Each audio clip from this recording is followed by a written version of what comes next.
Welcome to New Life Live with host and founder of New Life Ministries, Stephen ARTERBURN. New Life Live is dedicated to transforming lives one at a time, thanks to the giving hearts of you, our listeners. Our goal is to provide you with wisdom from God's Word to give you hope and help in life's hardest places. If you have a question you'd like to ask today, our phone lines are open. Call 1-800-229-3000. That number again is 1-800-229-3000. Now here's Steve. Welcome to New Life Live. We're glad to be with you. Glad that you invited us into your lives today. I am Chris Williams, sitting in for Steve ARTERBURN. I have Dr. Sherry Keffer. How are you doing, Sherry? Hey, it's great to be with you once again on this Good Friday. Absolutely, Good Friday. And Jim Burns. How you doing, Jim? Very good. And I'm so excited to be with the both of you. I just think you have such wisdom to offer. And, you guys are amazing, both of you. Well, thank you. Well, we think you're our secret sauce here. Absolutely. You have such great things. And I have your book in my office. It's there. I have it. So it's pointing like the cover out. So people, when they sit and look at my bookshelf, it's not in there. It's out because I just love your resources. And they're so wise. Yeah. They're funny, which is like, here you're struggling with kids and parenting. And then, they pick up your book and it just helps to direct them and blow off some steam at the same time. You make it so real because it is real. Well, being a parent is not easy. Doing life isn't easy, but being a parent is not easy. And in every phase, it's not easy when children are, in the young ages, and then we launch them after 936 weeks, by the way. From the time a baby is born to the time you launch them to adulthood, that's only 936 weeks. Think about that. Yeah. So when you launch them into adulthood, you kind of think things are going okay, and then you go, wait, now it's even more complicated. I remember my wife, Kathy, saying when we launched our kids, they were in college, saying they were adults, but they weren't acting like adults, right? And I'm going, wait, you say you're an adult, but we're paying for your cell phone. We're doing this and that. And she goes, I didn't see it going this way. It took us by surprise, and the empty nest took us by surprise. Yeah.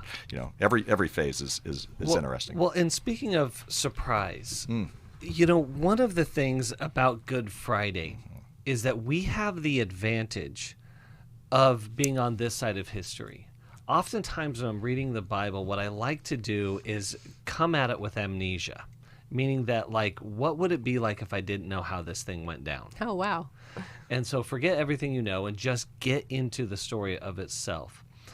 And so there are these hopes and these dreams and these aspirations that the disciples have put themselves in the basket of Jesus and following Jesus and this great leader and teacher and lover of their souls, and then it's taking a horrifically scary turn, and all things are falling apart, and we're about to encounter great, deep pain and suffering. As Jesus says, "Be with me because I am overwhelmed with sorrow." And what I love about this part is that I think sometimes, I know I make this mistake of constantly looking for God to rescue me from my pain instead of rescuing me through my pain. And so by becoming pain avoidant, I miss out on the character transformation. I miss out on the fullness of resurrection that's coming. And so having a belief in a God that gets into our suffering with us, that gets into our pain and knows us well there, I think is such a powerful message and truth of Good Friday. So good. Yeah. Chris, you make me think. I was just talking to somebody this week, knowing that Good Friday's coming up and Passion Week, and I can't help but think about the movie, The Passion, and that scene where Christ is hanging on the cross, and I think so many of us either don't want to watch it or we want to fast forward it. It's like that deep, deep place. But I was just telling one of the gals I'm working with that's been betrayed, I said, because she's kind of holding herself together like, I'm strong, I've got it. And I said, getting, like you just said, avoiding your pain is actually keeping the one that hurt you from seeing the hurt that's happened, and Jesus invites us into that. Well, let us help you lead. My son went to prison when he was 19 years of age, and he died, and he's my only child. I blame myself every day that I failed as a mother. Are you overwhelmed by the intense feelings of grief?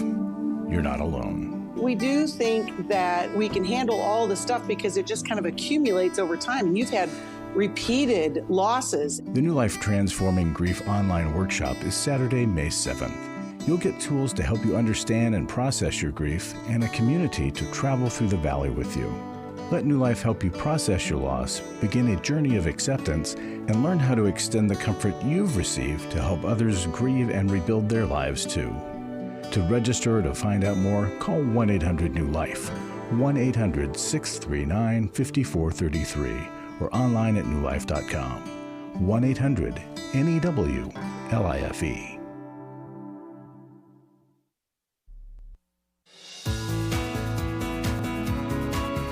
To find out more information about New Life or to order any of the resources mentioned on today's program, call 1-800-NEW-LIFE. Now back to New Life Live. Welcome back to New Life Live. Chris Williams in studio with Dr. Sherry Keffer and Jim Burns, and we're inviting Greg on with us right now from Kansas City, Missouri, listening on Sirius XM. Greg, are you there?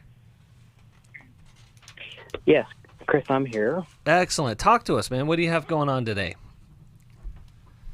Well, my question has to do with being critical towards others or about others, whether it's, for example, like the things they do or maybe their ideas, especially if they're different from mine. And another one is anger, and like driving down the road, it makes me, I'll get mad with rage even, just if somebody's tailgating me or if somebody doesn't get out of my way, because of course it's all about me. Mm-hmm. And then doing all of that, I end up shutting down, or I like to say isolate. I like to isolate up and shut down. Greg, let me ask you a question. Growing up in your home, how was anger expressed? We weren't allowed to express. But yeah. The quote was don't speak unless you're spoken to. That was the law. Yeah, don't speak unless you're spoken to. There's another line that happened in my household, and it was children are to be seen and not heard. Now, I want us to pause for a moment there with this, right? Don't speak unless you're spoken to. Mm-hmm. Let's apply that to a race of people. How racist would we be, right? It's dehumanizing because it's saying that your voice doesn't matter, which also is saying that your hurt doesn't matter, your offenses don't matter, your fears don't matter. And so the question then becomes, what do we do with all of that? Right. Right. Mm-hmm. And so there's a lot. And also. Oh yeah, go ahead. Yeah, and along with that, I was looking. I didn't get love and affirmation growing up, unless it was from like a grandparent, a grandma, or an aunt. Mm-hmm. So I had to find it outside of the home, and so yeah. And what was the judgment, like the atmosphere, the culture of judgment and criticism, like in your home growing up? Extremely. Everything was extremely judgmental and extremely black and white. Is so only this way or the highway. If you're not us,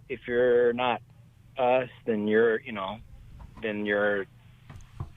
not anything.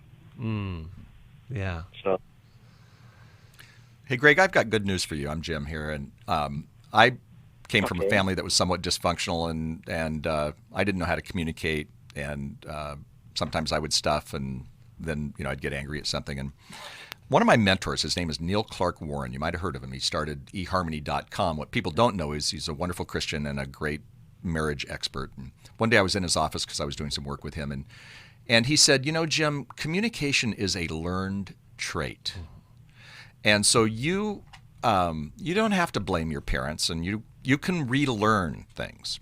And I love that phrase that communication was a learned trait. And for me, if I was going to be negative, I learned something from a man named John Gottman, who is a Jewish marriage researcher and a brilliant man, and he calls it the magic ratio. What he taught me, and then I had to now apply it, was he calls it the magic ratio is with people, for every one negative interaction, you're going to have negative interactions, you're going to have those critical moments. It takes 5 positive interactions, and he calls that the magic ratio. So say, for example, in a marriage, we're not talking about marriage here necessarily, but in a marriage, if you're 1-to-1, one negative interaction and one positive interaction, then actually he says the marriage is on the brink of disaster, see?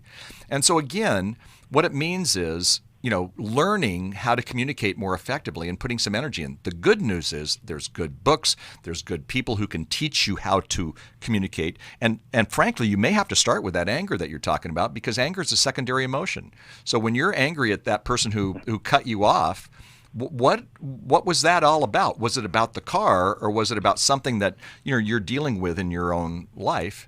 And the other thing that I'll say, and then I'll let these they're the pros.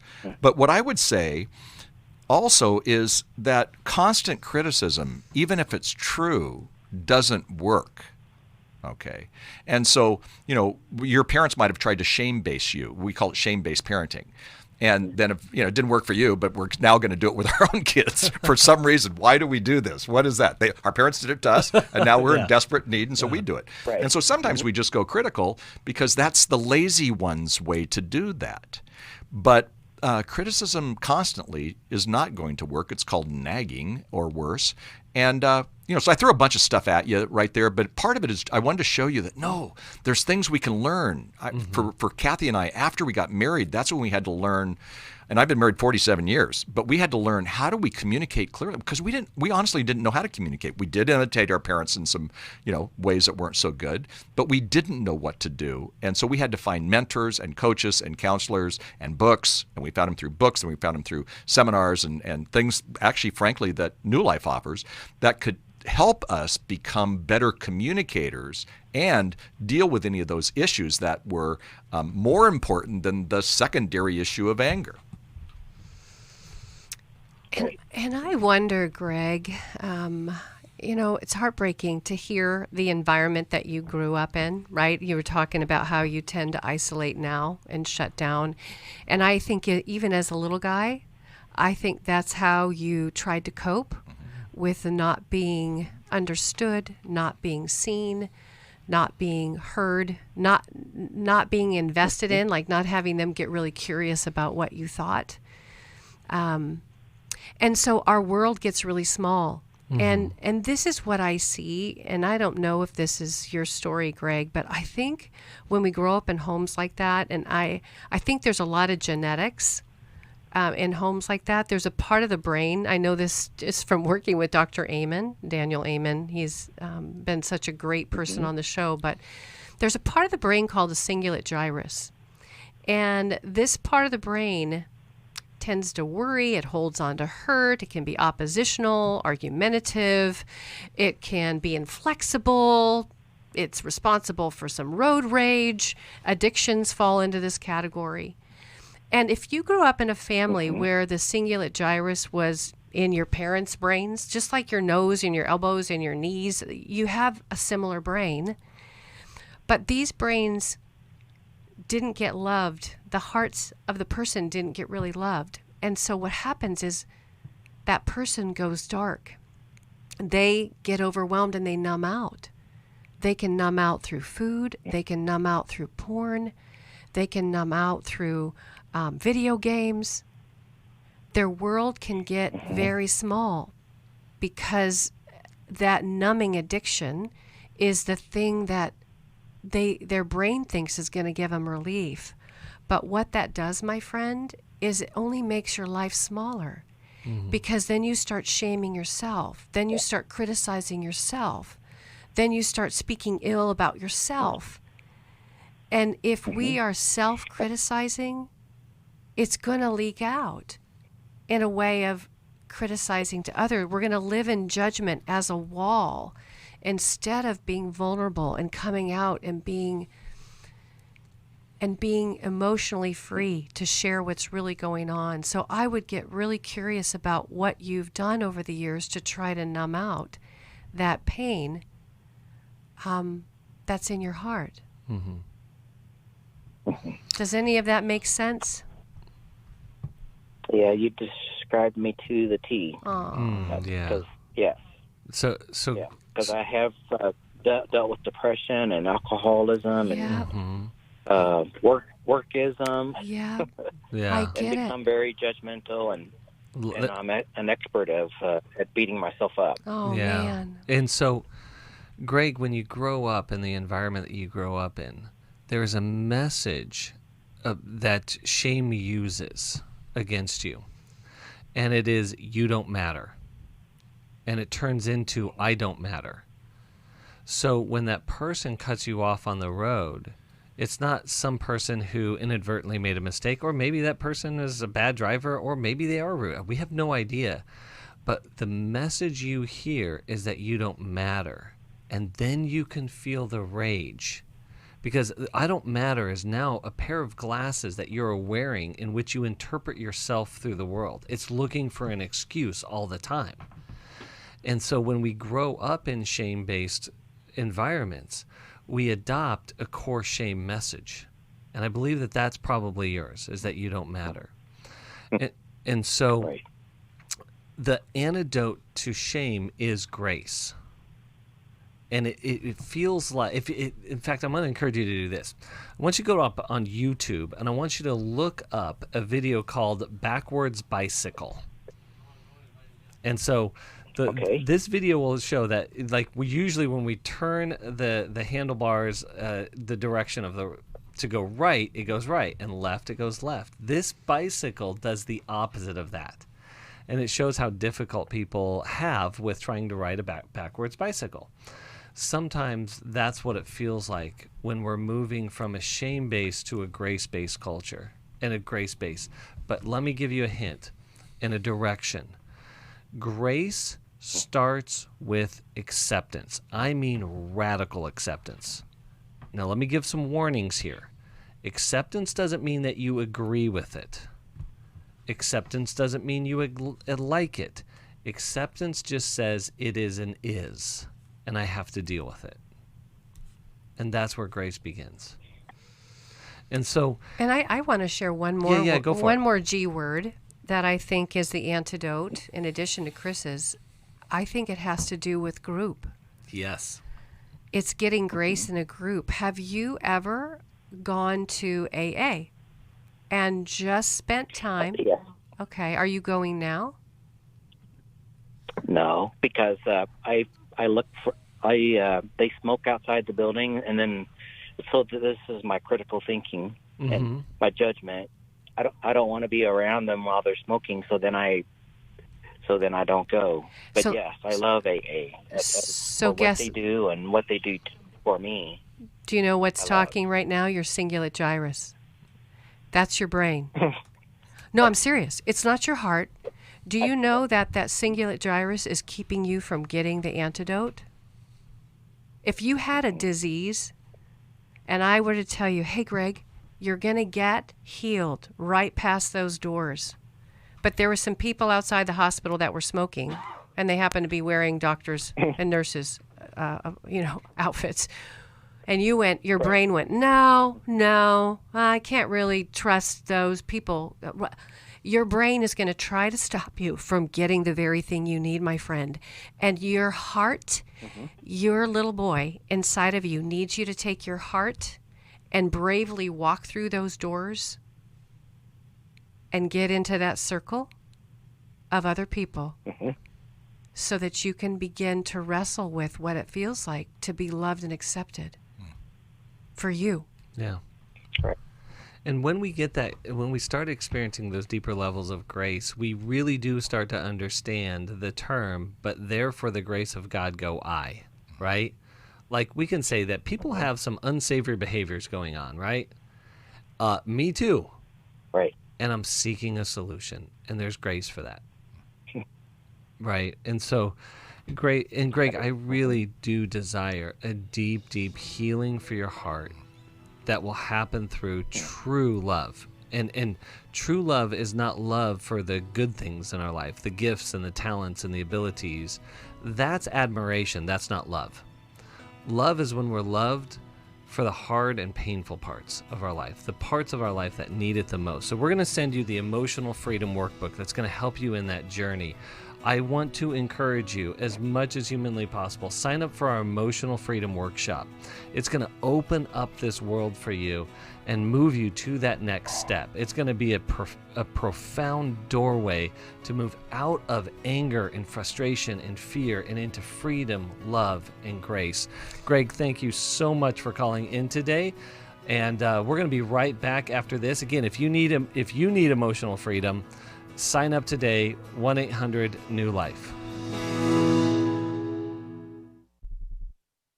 For most of my life, I've been dealing with an opiate addiction. Why is opioid addiction quickly becoming one of our nation's biggest killers? Maybe it's because it isn't only those who are addicted who are in denial. We did what I see so many parents do, is it can't be an addiction. There's something medically wrong. It's impossible to solve a problem when you don't know what you're up against, and families will try to find any explanation except the one that will put them on the right path. Alcoholism and drug addiction is a family disease. It doesn't affect just the individual. If someone you love is abusing painkillers, know what you're up against. It's time to admit it's addiction and seek treatment. Call us today at 1-800-NEW-LIFE. We have Christ-centered partner treatment centers around the country. Call 1-800-639-5433 or visit us online at newlife.com. We just made a decision. We will do whatever it takes. 1-800-NEW-LIFE. Chris Williams on coaching. Oftentimes I get asked, what is the difference between therapy and coaching?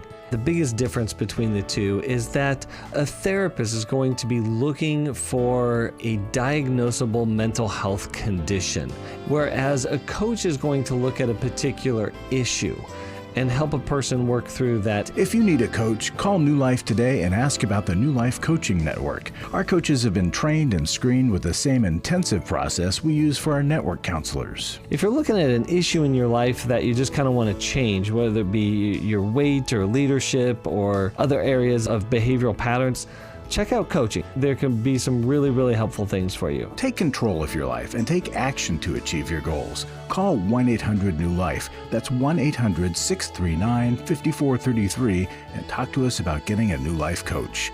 1-800-NEW-LIFE.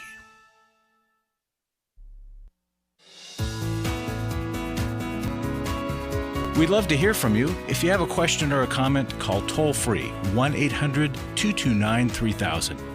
Now back to New Life Live.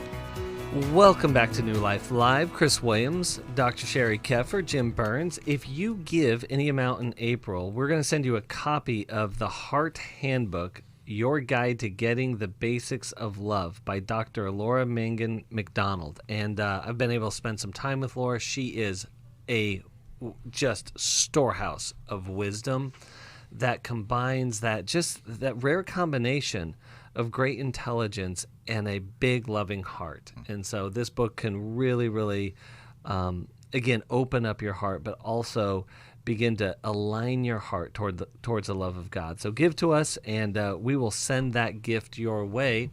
And right now we're going to Elsa in New York, New York, listening to us on the internet. Elsa, are you there? Yes. All right. What's going on all the way in the Big Apple?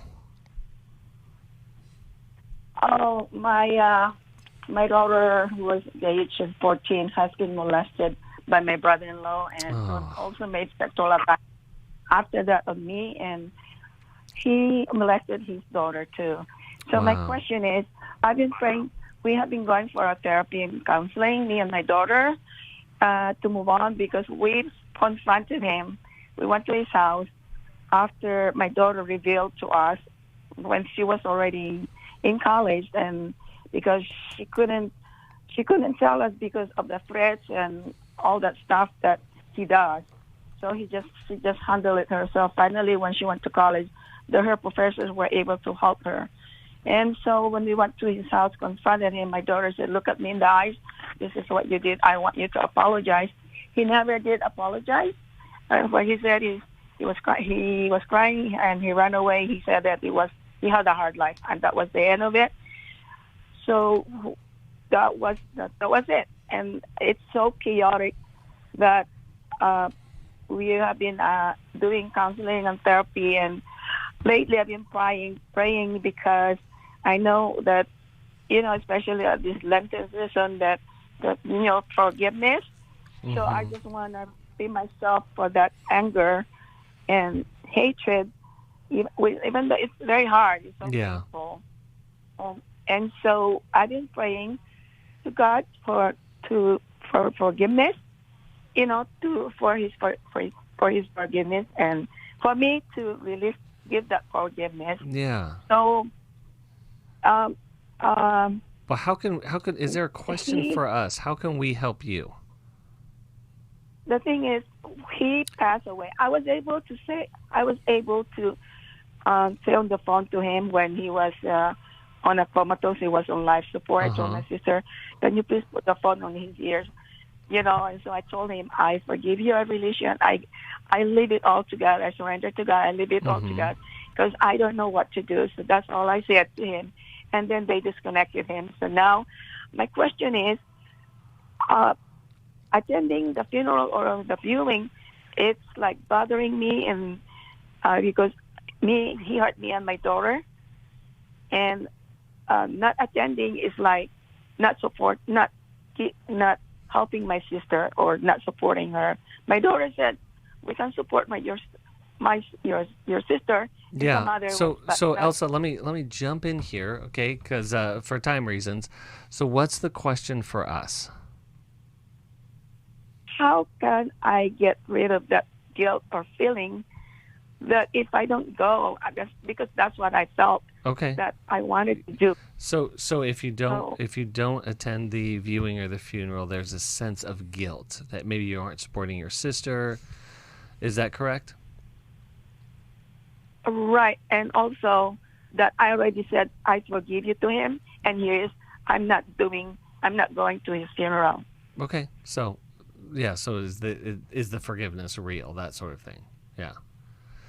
So, Sherry, what do you think? Right. I didn't get to hear what you were answering about your daughter. Is she going to the funeral and the viewing? The daughter that was molested? No. Okay. No, that's why my daughter, when we learned that he passed away, my daughter told me, and at first I said, I think I might go. And he said, "Mom, how do you consider my feelings or your feelings?" Mm-hmm. Mm-hmm.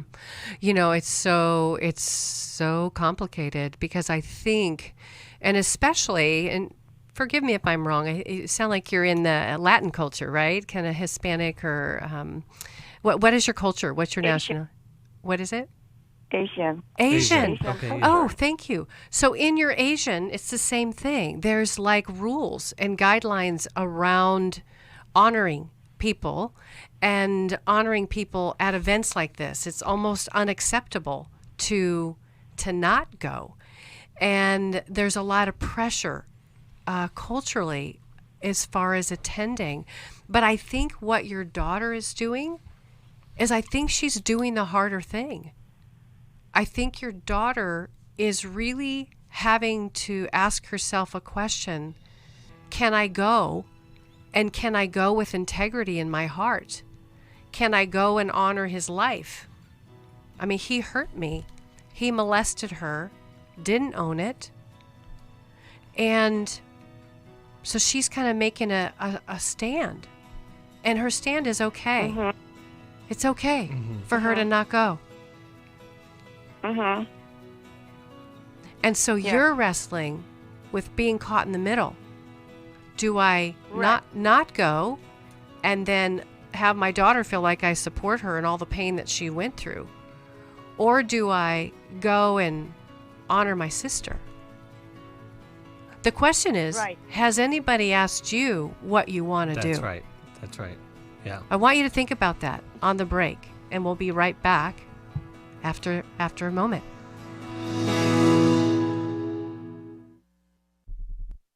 Hi, Hi, this is Steve ARTERBURN from New Life Live, and Chris Williams and I are doing the Emotional Freedom Workshop.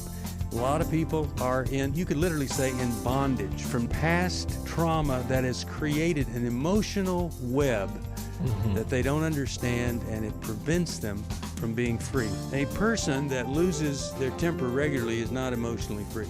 Someone who has anxiety just to get in the car and leave the house is not emotionally free. And walking around with the shame from a childhood or even a bad relationship as an adult, that is not emotional freedom, and we can help you get there. The New Life Emotional Freedom Online Workshop is Saturday, April 30th.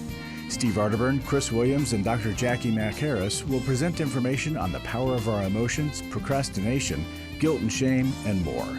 And small group leaders will help you process the information you learn. Call 1-800-NEW-LIFE or register online at newlife.com. I was really living a very anxiety-filled life. I turned on New Life, and the topic that day was about anxiety. And just by listening, I got relief. You can help New Life stay on the air by joining Club New Life today. When you sign up to support us monthly through Club New Life, we'll send you the new member thank you gift of the Life Recovery Bible personal size, the 1-year Life Recovery Prayer Devotional, the New Life Journal, a New Life pen and highlighter, and a New Life zipper tote to hold it all. Plus, there are ongoing benefits like access to the Club New Life video library, the monthly Club New Life CD or download, quarterly resources, free shipping on purchased resources, and discounts on workshops. Call 1-800-NEW-LIFE. That's 1-800-639-5433. Support Club New Life, and together we can help hurting people find help and hope in life's hardest places. Call 1-800-639-5433 to join Club New Life today.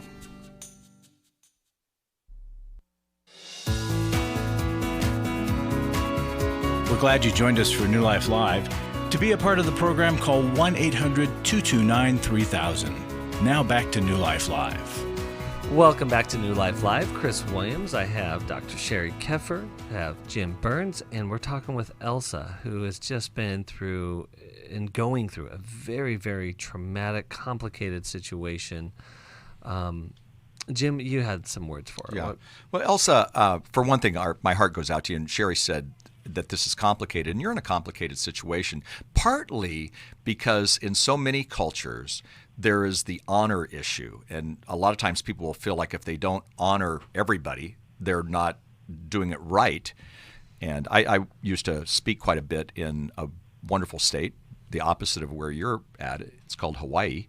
A lot of folks there would not share abuse situations, or they would still try to honor somebody who was going through a tough time, who had made some really poor choices because of the honor-dishonor thing. So they'd sexually betrayed. Right. The kids were sexually betrayed, but they didn't want to talk about it because of needing to honor some uncle or you know, whatever. And it was kind of a family system, but it was also an ethnic issue too. Yeah. And so the counselors there would always say, this is really tough because we can't get them to, they might even admit that there was this issue that had happened within the family system, but then they'd go, no, but I don't want to press that on my uncle or whatever. Yeah. And so, you know, where you're in a tough situation, you want to honor your sister, you want to honor your daughter.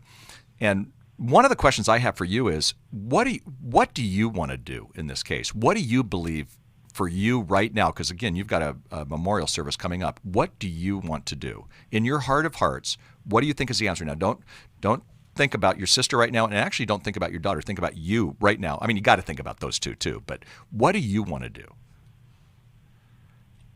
For my own peace, if I go to, my brother-in-law is dead. Right. So if I go to his funeral, it's going to be chaotic. It's going to be chaotic relationship between me and my daughter. And I don't know how will I live with that.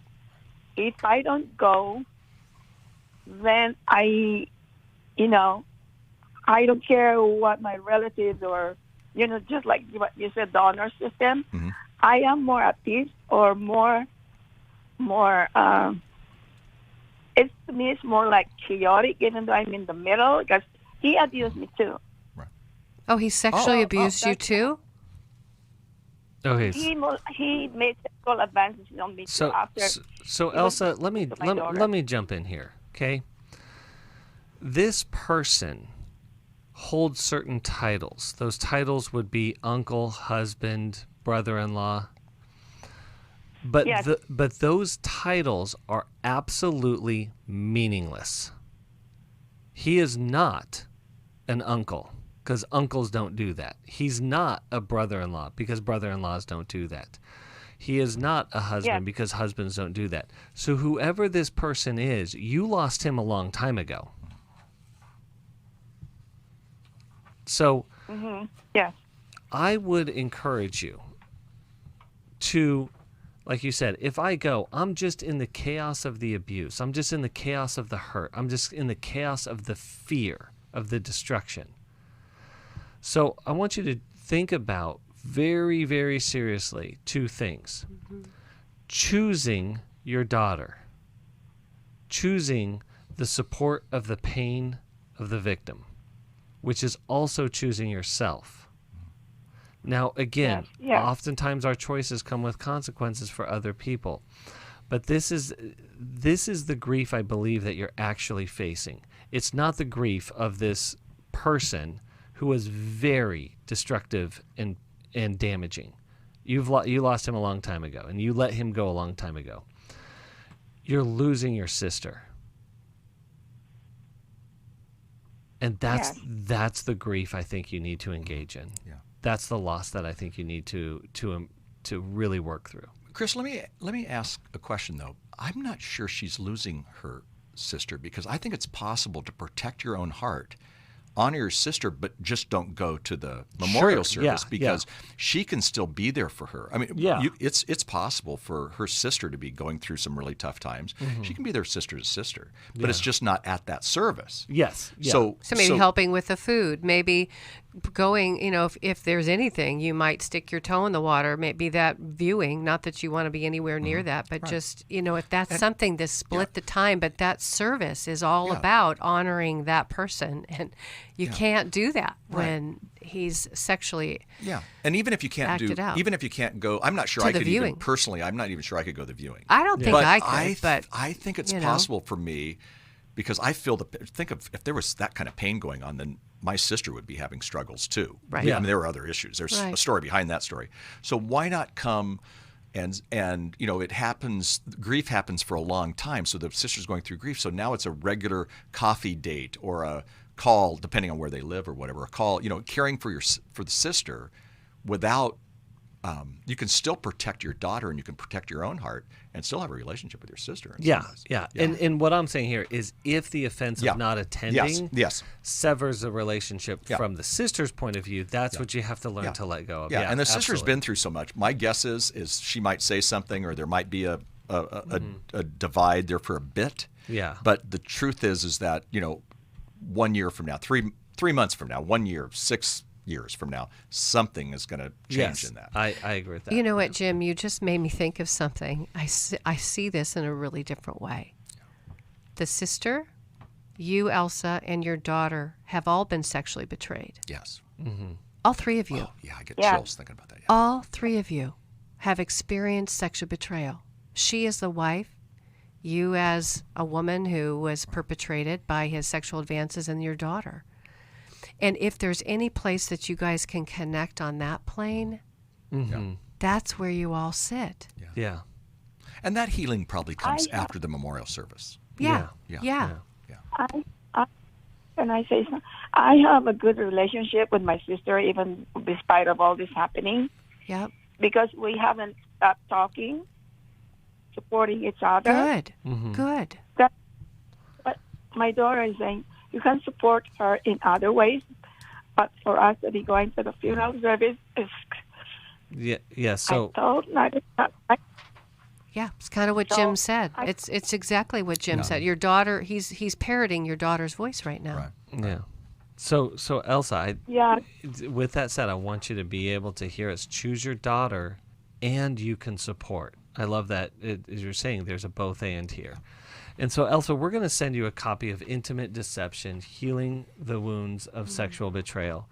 Some of the details may be different, but I guarantee you there is going to be so much in Sherry's book that's going to connect with you, that's going to realize that you are not alone in this, but also give you some unbelievable guidance into healing and into health in the midst of this horrible situation you're in.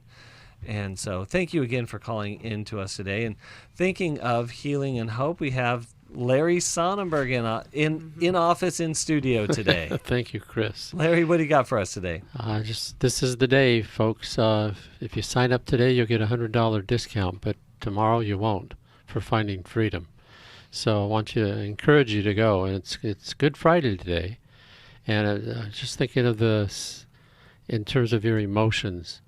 Some people going to a workshop is a really big deal. Other people go with joy and looking forward to it. But if you're one of those people that think I don't think I can do this, think about what Jesus did. He knew he had to do it. It was, that's who he was. It's what he came for. And maybe you are here this week at this time to sign up for this workshop. So at the workshop, you will have the beginning of your whole resurrection of life emotionally. It's not a fix it, you're all done, but please think about coming.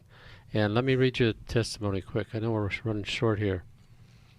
This man wrote, I came to Finding Freedom with some trepidation. I knew of issues that needed to be addressed. I had some fear about the breakout group, meeting with a group of men I didn't know. My initial inclination was to be guarded. To my surprise, from the very first man that shared, I took down my wall and shared my deepest, darkest secrets. Things I'd never shared before and was sure I would take to my grave. I feel a weight removed and finally feel I've started processing pain that I've been carrying for 25 years.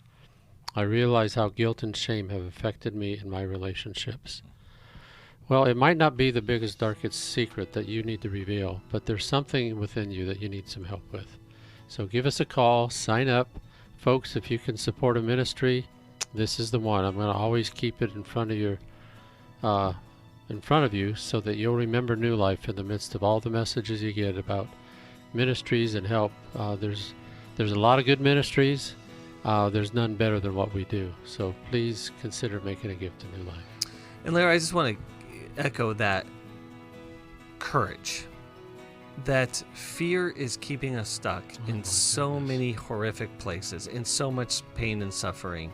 It takes 20 seconds of courage to sign up for one of these things. That's all you need. Let us help you out. Reach out. If you're in a bad spot, check us out. If you're acting out sexually, get help. We can help you. And we'll be right back helping out more people.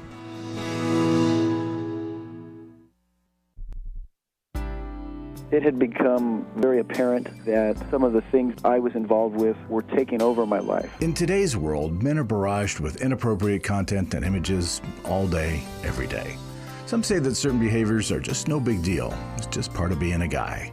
But it's simply not true. It's a battleground for every man, and the opportunities to fail are everywhere. New Life's Every Man's Battle Workshop can help. After 7 years, just one weekend, a completely changed man. For over 20 years, New Life Ministries has been helping men regain their integrity and purity through their one-of-a-kind Every Man's Battle Workshop. He said, I think this is something that every man should go to. Married, dating, it was definitely life-changing. Now the workshop is coming to Orange County, California, May 13th to the 15th. Don't wait for him to call. To find out more, call 1-800-NEW-LIFE or go to newlife.com. 1-800-NEW-LIFE.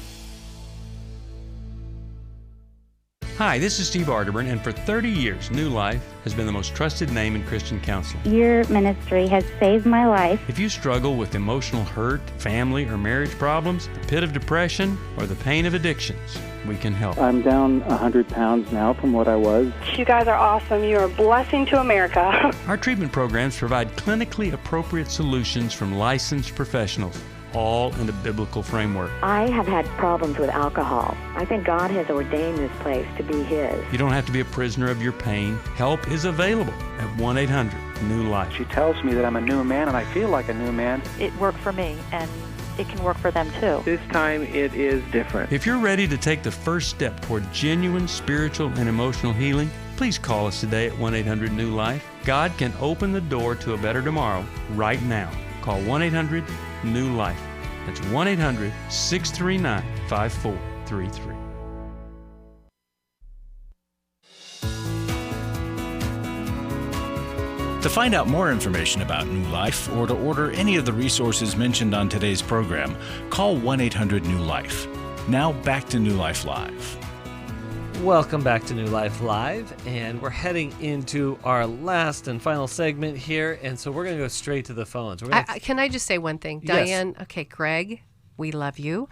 Diane just walked in and told us that you signed up for the Finding Freedom workshop. That's and so we fantastic. want you to know, I mean, you did more than just like find the courage. We're talking about courage to walk through that door, to go past the people that were smoking. You actually signed up for a weekend, and I just wanted you to hear my voice and saying, I am so proud of you for taking that courageous first step. Yes. I just love that. I love that. And I think Greg showed us something really important too, is that judgment is more than just something that damages another person.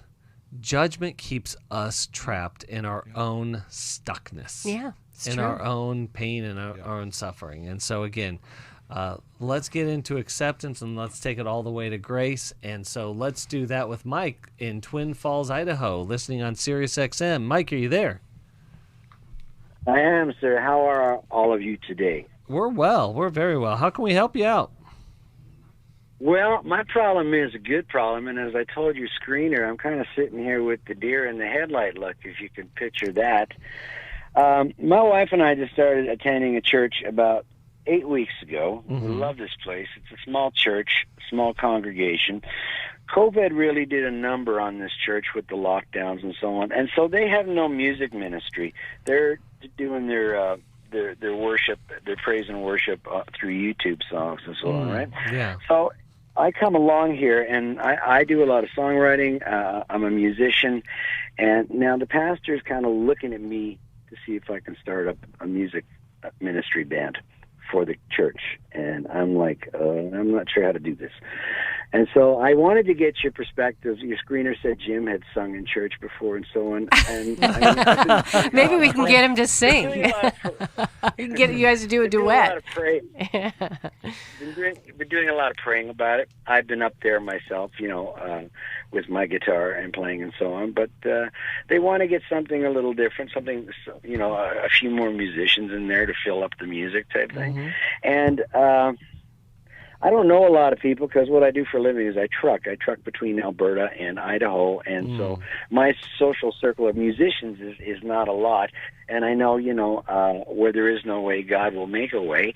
But I just wanted to pick your brains on it and get your thoughts on it. Yeah, that's a great question. What do you think, Jim? Well, Mike, I'm actually laughing. Your screener would know. Your screener might even know that I don't sing. In fact, I can't carry a tune, and I have no rhythm. I was a youth pastor for years, and I took lessons from my worship leader, and he said, you know what? You're tone deaf, and you don't have any rhythm, so make sure that you're a good enough youth pastor to always have a worship leader like you, Mike. Now, by the way, Steve ARTERBURN, who is oftentimes hosting, he actually has a degree in this, and the guy can sing opera. And I met him. He's one of my best friends, and I met him. Okay. He was in the worship band at the church that I was on staff with, and people don't know that about him, but he has a great voice. And and we always used to tease him about the opera thing. But I'm not your singer, but I do have an opinion. First of all, awesome. Okay. You've been gifted. And the Bible says that the Lord inhabits the praise of his people. And so if you can help these people at this beautiful church in Idaho praise by worship, do it.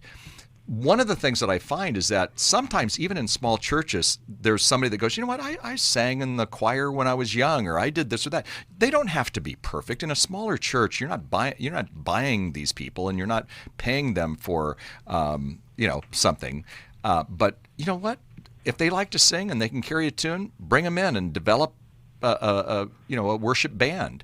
But start small, and if it starts with you, fantastic. You're up there with your guitar. If it comes on, there's somebody else who can play a bass for you, then they play the bass. If there's somebody else that can just sing but they can't play any of those instruments, and next thing you know, you're building a community and a core of people who are helping people get in touch with God. And I find we're talking here about healing, and we're also talking about it on Good Friday, and I find that a lot of times where I feel healed, and I love my pastor and I love hearing the sermons, but I get healed sometimes through the worship. Yeah, I want to be right. there at worship. Yeah. And so you have an incredible opportunity to do that. And again, start small, find some people, find the network. And you know what I would do? I would reach out to a church down the street and say, I want to talk to the worship pastor and speak to the worship pastor and hear what they're doing. And maybe they say, oh my goodness, we've been using a small college. We get some of these students who will volunteer at the small college, or we've got a high school kid, who can do it. And all of a sudden, next thing you know, you have this ragtag band that's, helping people, love God and worship. And that's what I do. My wife, who is a worship leader, did just that. She helped a small church out here in the area for quite a few years. But what she would do is find, like you said, the college or high school kids. Right. And, they couldn't find a drummer, and they found this kid that can, knock around the drums a little bit. And it was quite honestly, it was rough. Yeah. But then they got this little kid. They got the kid. He wasn't little. Got him the cajon, which is that box drum, right? And started him on that. And so, I think God honors the creative because God is a creative. Right. That was his first thing he did, was he create. But I find the key to creativity is you work with what's in front of you and see what happens. A block to creativity is when we think we have to have more than what we actually have. That's where I'm at. That's okay. Where my head's at right there. Mike, that's a block. That's in your way. God has put everything in you. If it's you and a guitar up there, that's enough. That's enough. Okay. That's better than YouTube, right? Yeah. So start with where you're at and see how it develops. And again, you're not just developing musicians, you're developing disciples of Christ. Mm-hmm. People that are working these things out together as they are entering into worship and into connection with God and each other through that experience. You know who you sound like, Mike? Do you know who Bruce Carroll is? Are you familiar with him? I've heard the name. Look him up. He is a multi-Grammy and Dove Award-winning recording artist. His wife's Nikki. They're good friends of ours. But I have seen Bruce when he is standing in front of a church, just like you will be doing, where there's 30 people, 40 people, and he is singing to the Lord in the same way that he sang when he was singing in front of thousands. Mm-hmm. You have his heart. You have his voice. He's a songwriter too. And I just let him inspire you. Mm-hmm. Let him inspire you that God will use you and do exactly what these gentlemen have said.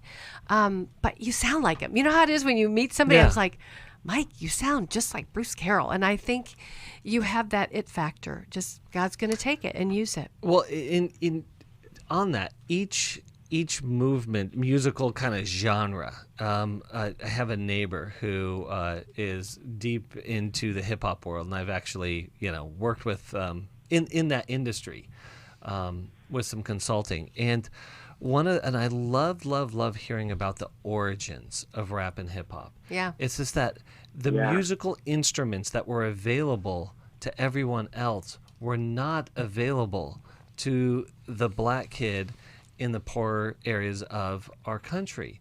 And so that's exactly what they did. They used poetry, they used their mouths, they used their minds, and then they used what was in front of them, and now we have a multi-billion-dollar industry around it. So Mike, it's not that it has to become big or anything like that, but God is a creator. He's put creativity in you. He's put enough in front of you to get started. So bless yourself, bless God's people, bless that church by just starting. So thank you so much for being, and we're going to give you a copy of Take Your Life Back because I just like the book. So we're going to send it your way. Thank you all for being with us today, and may you have a blessed day. Happy Easter. Yes, celebrate Good Friday. Happy Easter. We'll be back later. Listening. We hope this program has helped you by giving you insights for handling the challenges you face in your life. We want you to know that we're here for you, but you also need to know that New Life Live is a listener-supported ministry.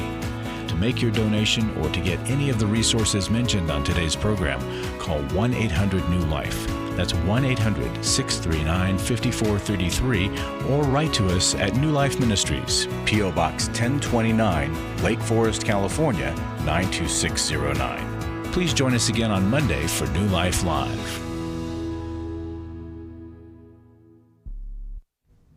Hi, thank you for watching New Life Live. You know, New Life Live is a Christian counseling program where we deal with the hard questions about life, relationships, kids, free choice, freedom of will, whatever.